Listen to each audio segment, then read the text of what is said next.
సైదాపురం మండలంలో జరుగుతున్న అక్రమ మైనింగ్ బట్టబయలైంది. మండలంలోని రామసాగరం, తుమ్మల తలుపూరు, చాగనం గ్రామాలలో అనధికారికంగా క్వార్ట్స్ను తవ్వేస్తున్నారు.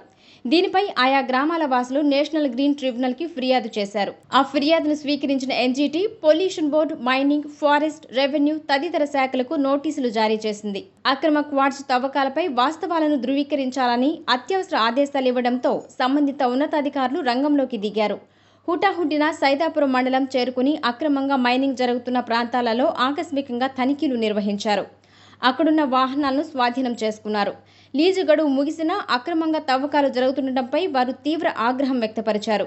ఇదిలా ఉంటే తనిఖీల సమాచారం తెలుసుకున్న మిగతా లీజు యజమానులు అక్కడి నుంచి జారుకున్నారని తెలుస్తోంది.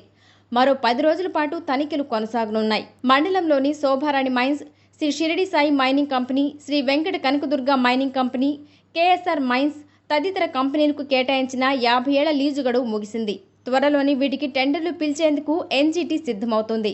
అయినప్పటికీ సంబంధిత కంపెనీల యజమానులు యథేచ్ఛగా క్వార్ట్స్ను తవ్వేస్తున్నారు.